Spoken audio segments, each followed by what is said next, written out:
Welcome to the Uncomplicated Perimenopause podcast. I'm Kate Grosvenor, your friendly perimenopause expert and life coach. And I'm Gabriella, Kate's daughter, representing all the women who are nowhere near perimenopause but want to understand it better. Whether you're just starting your perimenopause journey, deep into it, or you're a loved one trying to support someone who is, we've got you covered. We'll be answering all of your burning questions, exploring the ups and downs, and sharing expert advice and personal insights. So grab a cup of tea, get comfy, and let's dive into the wonderful, sometimes wild, world of perimenopause together. And remember, no matter where you are on your journey, you are not alone. Welcome to the Uncomplicated Perimenopause. Hello, my darlings, and welcome to episode 3 of the Uncomplicated Perimenopause podcast. My name is Kate Grosvenor. I'm a perimenopause expert and life coach. And I'm Gabriella Grosvenor, Kate's daughter, here to listen with you all. So, as always, Gabriella's going to ask me your questions about anything to do with perimenopause. And as always, I have no idea what she's going to ask me. And if you want to ask a question as well, submit it to the Facebook group or on WhatsApp. I'm always a bit nervous at this point because I literally don't know what the question is going to be. And although it's what I do for a living, I spend my entire life answering questions. I'm kind of, at this point, I never know what it's going to be. Right, hit me with it. This is Jennie from our Facebook group. Hi, Jennie. Jennie wants to know, what are some suggestions for relief for those who cannot have HRT? Okay. She had estrogen-fed breast cancer. Oh, bless you. And has to be careful with eating foods, especially even ones with soy in it. Yeah. She is 16 years cancer-free now. Huzzah! Well done. Her irritability gets the best of her. Okay, yeah. And she's constantly on edge. Yeah. Any suggestions? First of all, congratulations. Congrats, Jennie. That's good. It's great news on one side, but I get the irritability on the other side. Okay. So for anybody that doesn't understand why this would be a thing, estrogen-fed breast cancer means that your body, estrogen is a grower in your body. So estrogen is what I call a fertilizer. Sorry, I do apologise, by the way. There's certain words, for those of you who don't know me very well, I'm on the spectrum. So there's certain words that I say that I always say in a certain accent, and it's very entertaining for everyone around me, but I can't help it. It is. It's just, it's one of those things. And you get used to it. So estrogen is a fertilizer and progesterone is a mower. So those are the two main hormones that we look at in perimenopause, okay?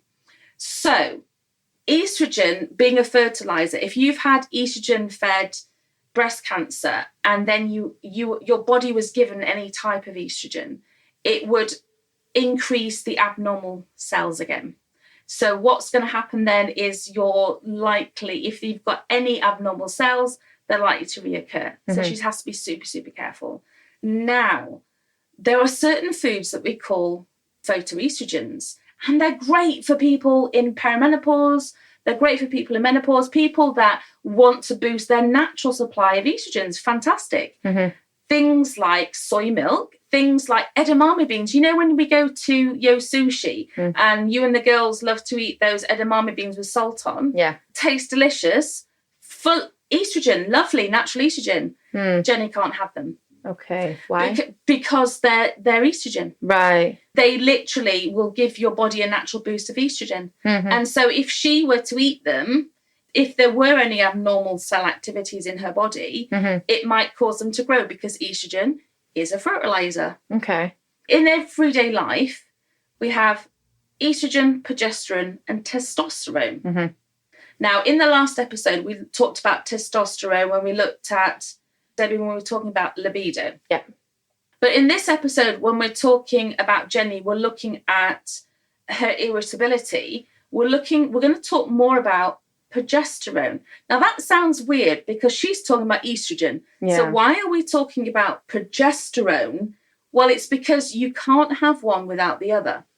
So if you were to go to the doctor and you were to talk about HRT, they wouldn't give you one without the other. Okay, that makes sense. Great. Because you have to have a fertilizer, which is your estrogen, and a mower, which is your progesterone. So if you were going to plant grass in the garden, you would plant the grass seed and eventually you'd have to mow the lawn. Yep. Makes perfect sense. Yep. Back in the day, when HRT first became a thing, they used to make HRT out of pregnant mare's urine. You will have to elaborate on that. What?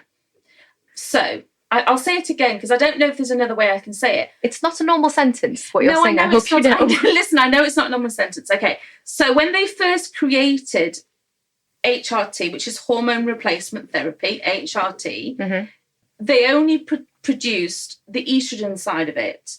And in order to produce the estrogen side of it, they produced it from pregnant mare's urine. Why? So, because that's the only source of estrogen they could find. Okay. So pregnant mares, pregnant horses, had a lot of estrogen in their urine. So they would create the HRT from that. Okay. Good that they've stopped that. It's good that they've stopped that for many reasons, one of which was that giving women just the estrogen and not the progesterone. Remember, it's a fertilizer and there's no mower. Yeah. So if you fertilize something and you don't mow it down, you end up with just fertilizer. And then what happened was the lining of the uterus and all this kind of, would get thicker and thicker and thicker. And then you're likely to get uterine cancer and this is why you can't give just estrogen. Do you understand? Yeah. Because you're just growing things and you're not mowing them down. So it's like just throwing grass seed on your lawn and not mowing it down. You end up with a jungle. That makes a lot of sense. Yeah. Are you with me? So this is the problem. So you have to have estrogen and progesterone. Right. So let's go back to Jennie's case. She can't have progesterone because she's not taking estrogen because everything has to be in balance. Yeah. Why is that a problem? Well, because progesterone is the thing that we call a soporific. So the soporific is the thing that makes you calm. It makes you sleepy. It makes you peaceful. It makes you feel, So she ain't getting that. Bless her. So that's the first thing. Okay. So her sleep will be affected. Yep. She won't feel calm because she's not getting that naturally in her body because they can't give her that because they ain't giving her the other stuff. Yeah. And they can't give her one without the other, so she's already out of balance. Yeah. All right. So that's number one. Number two, estrogen is very important in the production of things that make your gut feel okay and serotonin. Serotonin is produced in the gut. You, for example, you are a woman that suffers from endometriosis. Yes. Fun fact. Fun fact for the whole family. No, not for the whole family, thankfully. It's just you, bless your heart. So when you have a bout of endometriosis, you are likely to get IBS type symptoms. So you get bloated, you get very distended, hard stomach. Yep. What's your mood like? Grumpy. Bitchy. Yeah, in a bad mood, yeah. I live with her. Because of just the pain that you're in, right, yeah. But you presume that it's the pain that you're in. Yeah. Not necessarily. 90 to 95% of your serotonin is produced in your gut. Serotonin is your happy hormone. Okay. It's and I can't produce it. You can't produce it in an acidic environment. So if your tummy isn't happy, is acidic, is bloated, is distended, you're not producing your serotonin because it can't be produced in that environment. Yeah. Go back to grade 6 science for a moment. I'd rather not. But... Yes. So another fun fact, I used to be a head teacher. Gabby used to be at my school. Yeah, she was my head teacher. I was Gabby's head teacher. That was lovely. Use your imagination. Yes, lovely. So if you don't have a great environment in your gut, and this is why if people say to me, what are two really, really important things in perimenopause, I say, look after your gut, because without a healthy gut, you're going to have all kinds of problems, not just because of the nutrition, which you desperately, desperately need in perimenopause for so many different things, but also because of the serotonin factor, because you're going to need all the healthy, happy hormones that you can get. That's number one. So if you don't have a healthy gut, you're not going to have the happy hormones. Number two, you also really need to have a grip on your cortisol. Cortisol gets a bad rep. Cortisol, we know, most women know, is your stress hormone. Okay. Yes and no. Okay. You actually do need it. So everybody needs cortisol. we know it's our stress hormone, but it also wakes you up. It's your awake hormone as well. Okay. So you do need cortisol in the morning. So we need to wake up. Being awake's good. And the first hour and a half of the day, you shouldn't actually have your coffee. So we have this thing in our head, and it's a habit that we get into. I call it like the Garfield phenomenon. You know, this kind of like grumpy, give me my coffee in the morning type of thing. Yeah. You know, like... I hate Mondays. Give me my coffee. And we think that we need coffee first thing, but we don't actually. We should wait an hour and a half, like go on the school run, come back, then have a coffee. And put some collagen in it, but that's a story for another day. Because you let your cortisol do its job. And then have a coffee. But managing your stress is massively important as well. Okay. Why is it more important for Debbie and anyone else that is going through perimenopause, but especially anybody else that can't take progesterone? There's something called progesterone steal, which means that the place where progesterone is made is also where cortisol is made. And if you're making lots of cortisol because you're really stressed, your body's going to make that first and then make progesterone second. And there's nothing you can do. Well, there's nothing you can do because your body will always prioritize fight or flight. Oh, okay. Because your body wants to keep you alive. So if you're really, really stressed, your body thinks, oh, she's going to get eaten by a big beast because they're coming to take you. They're coming to attack you. Oh, my God, the big monster's coming to take you away. Because that's what modern day stress is, right? It's the equivalent of the beast is coming to get you. Yeah. So it always prioritizes fight or flight. So when you're stressed, it always pumps cortisol through you because it thinks that you're going to get eaten by this monster. And it will always prioritize that over regulating hormones. Because quite frankly, who gives a shit if you can have a baby? Yeah. If you're about to get eaten by a monster. You need to be alive. You need to be alive anyway. Yeah. So, right? It doesn't make a difference. So it's always going to prioritize producing cortisol over producing progesterone. Okay. So again, Debbie loses out. So if you're stressed, you're not going to produce progesterone. That's kind of like a catch-22 because you need progesterone to feel less stressed. But as soon as you get stressed, you're going to produce less cortisol. Yeah. So what does all of this mean? Well, it means I'm sorry, Debbie. It means Debbie, bless you. No, Debbie, Jennie. Jennie, sorry. Now I've got going with Debbie. Jennie. Okay, so what does this mean, Jennie? This means that your main priority is going to be reducing stress. How do you do that? Well, there's certain things that you can do. First and foremost, there are certain supplements that you can take, and you have to take your oncologist's. So an oncologist is somebody that helps you with a cancer referral. Yeah. And when you've had breast cancer, you will still have ongoing support and referrals, just support from that. Yeah. So there are things like ashwagandha. Ashwagandha is a root, and it's something that I recommend for a lot of perimenopausal women who have anxiety. But it's also things that I would recommend it for. It's a really exciting. So for those of us who like neuroscience, my background is psychology, so I get very excited about neuroscience, and I do a lot of research on neuroscience because I'm just strangely geeky. I enjoy hearing all about it, actually. I'm not very... So my dad's also a psychologist, so we kind of have these massive debates about neuroscience and latest research, and we really get into it at the dinner table. We're a fun family. Well, we're rock and roll in our house. But ashwagandha is from Indian medicine, and it's very interesting what it actually does to the brain. But it essentially relaxes the brain. So have a look into that. Get an approval from your oncologist and see what it can do for you. And I think it will help you massively. I genuinely recommend it. Something else that you can take with it is CBD. Which most people know from the marijuana plant with no benefits, just to let you know. But that's also very, very good. You don't need a prescription as well for CBD, do you? CBD you can get from Holland & Barrett. Yeah. And other major retailers are available. But try and get ones that have a good strength. So like a 20% CBD oil. Don't go for the 5% because they're really not worth it. Something else is reishi mushroom. Reishi, Reishi mushroom. It's literally a mushroom. Okay. Again, nothing dodgy, no kind of like psychedelic. Special mushroom. No special mushrooms in there. These are all things that have relaxing benefits for you. Okay.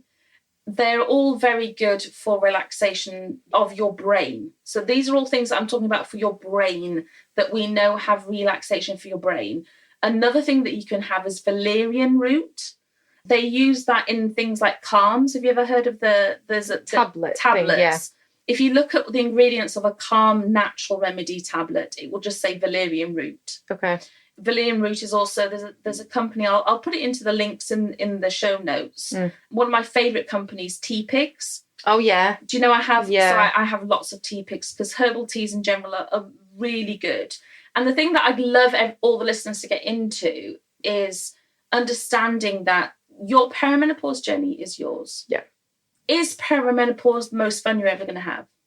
Doesn't sound like it. No.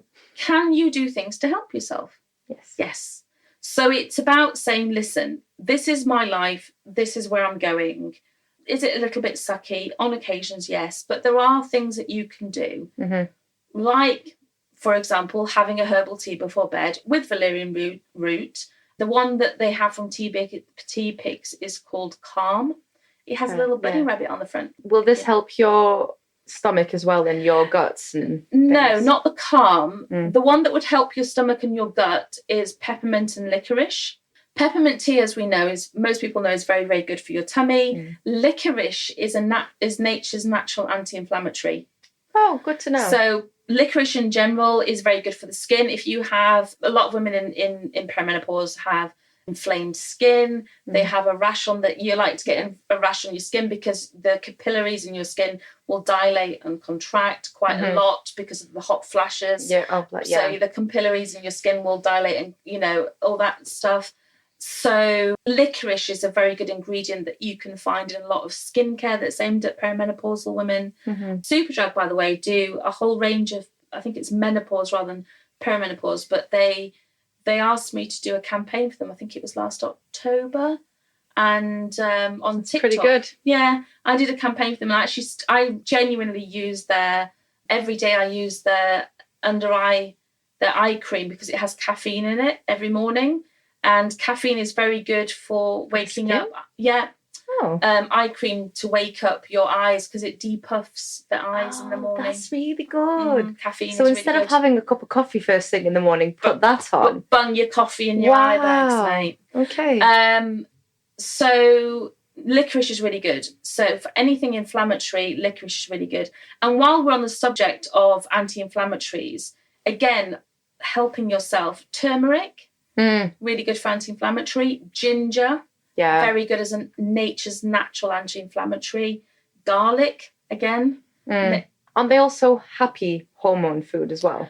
Yes, garlic is, as is bananas, dark chocolate, pasta, weird things. Okay. Not all together because garlic and chocolate is like... Pasta, is a bit... Although you can put a bit of dark chocolate in a spaghetti bolognese and it just brings it... Long story. Bit of chili as well. Someone take one for the team and try it and let us know how it... I've done it before, you have just never noticed. Oh, no! Yeah.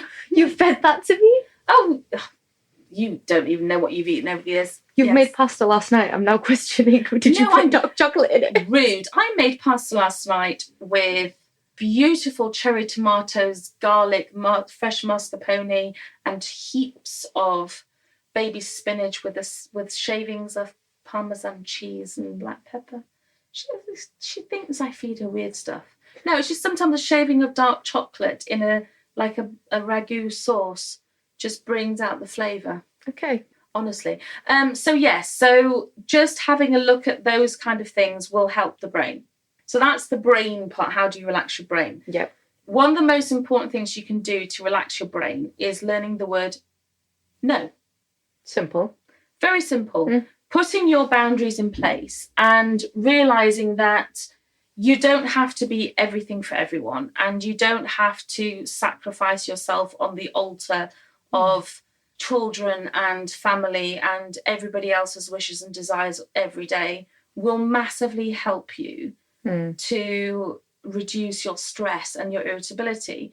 One of the biggest problems we have as women is that we will prioritise our children, our parents, our house, our job, our cats, our pot plants. You know, everybody else in our life will get higher ranking.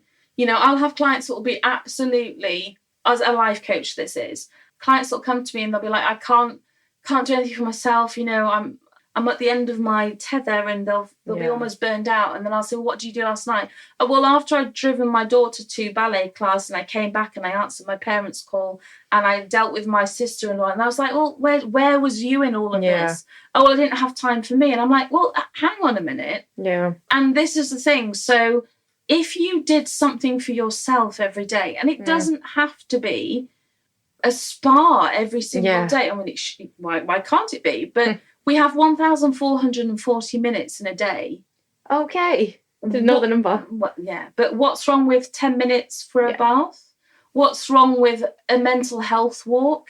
For 30 minutes? I mean, you take mental health walks every single day, right? Yeah, it massively helps. Yeah. I mean, you wake up, if you're feeling anxious, you go for a walk. I'm one of those people, every single night I take very, very good care of my skin. And people go, that's vanity. It's not. It's my routine at night time is like... It's yours. It's mine. And it's my time. And it sounds really like vain, but I do all my skin and I oil all my cuticles and my feet creams and, you know, like my body creams. And it's just a nighttime ritual, like a sleep hygiene routine. And it's not just about pampering and self-care.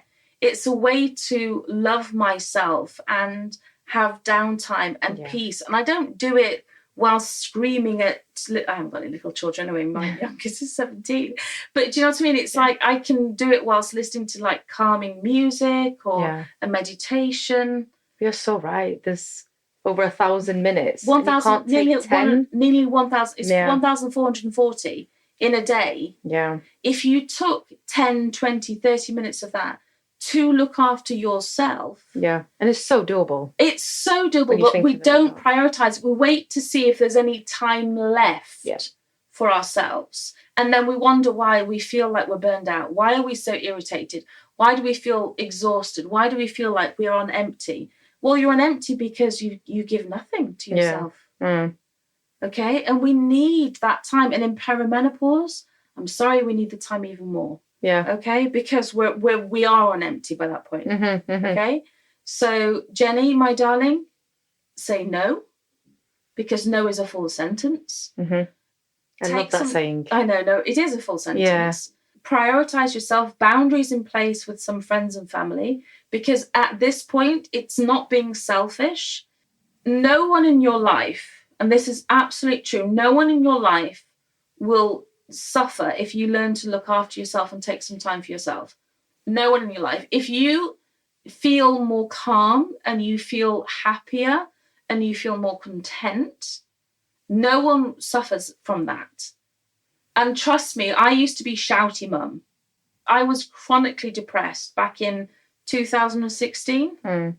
I was so unhappy. I was depressed. I wouldn't get out of bed during the day. Poor Gabby quite often had to take the kids to school because my life was a train wreck. And now when I look back, I feel very sorry for the girls. And they, you know, I've apologised to you, haven't I? Though I have apologised to you for my own mental health back then. I couldn't. But if you look after yourself, no one loses out, but actually people benefit. Everybody benefits. Everybody does, truly. Especially yourself. Yeah. But everybody benefits when you look after yourself. It's so, so, so important. And other things, just even a breathing routine, meditation, yoga. And people look at me and go, I'm not bendy. It's got nothing to do with being bendy. I was made out of girders. Yeah, we're not. No, we're not a bendy family. We're tennis. I'm like boxing, hockey, horse riding. There's no bend in me. Trust me. But it's about calm. It's about peace. It's about relaxation. So if you blend the kind of yoga, mindfulness, meditation with taking time for yourself, even just a cup of tea and a book, a bath, a skincare routine, mental health walks, with herbal remedies to relax the brain, relax the mind, with understanding what's going on with your body, taking care of your gut and managing your stress, And then the last bit, I know you've joined my perimenopause group on Facebook, bless your heart. It's your home now, and feel free. I know that you're getting a lot from it because I've seen your comments. So thank you for being part of the community. And I hope it's giving you everything that you want and more. But if you combine all those things together, that's the secret recipe to reducing your irritability. And whenever you have a moment to take time for yourself, it's saying to yourself, I'm safe, I am loved. It's okay to take time for me. And then making sure that you take it and saying, it's okay for me to put me first. It's okay. Yeah. Okay, so I hope that helps. Mm-hmm. Thank you to Gabriella, as always, for being my sidekick.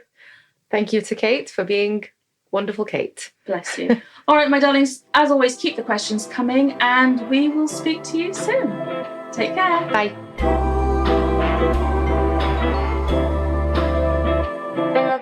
Thanks for joining us today on the Uncomplicated Perimenopause podcast. We hope you found this episode helpful and inspiring. Don't forget, if you have any questions or topics you'd like us to cover, you can reach out through our perimenopause group or on WhatsApp. For more information on my coaching, perimenopause supplements, books, or upcoming events, please visit www.kategrosvenor.com. And if you've enjoyed today's episode, please subscribe, rate, and review our podcast. It really helps us reach more listeners just like you. Until next time, remember, perimenopause doesn't have to be complicated. We're here to help you every step of the way. Stay uncomplicated.